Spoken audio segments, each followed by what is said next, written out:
അപ്പോൾ A D Thomas Alappuzha മണ്ഡലത്തിന് വേണ്ടി ചില പ്ലാനൊക്കെ ഉണ്ടാവുമല്ലോ അല്ലേ? തീർച്ചയായും തീർച്ചയായും.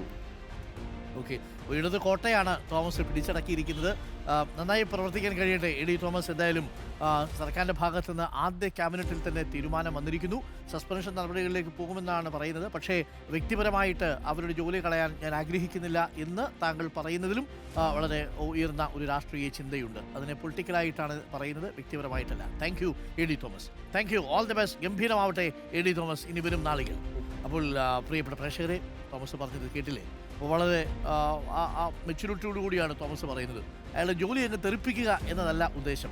പകരം സർവീസിലുള്ള ഒരാളും ഇങ്ങനെ പൊതുജനത്തോട് പെരുമാറാൻ പാടില്ല.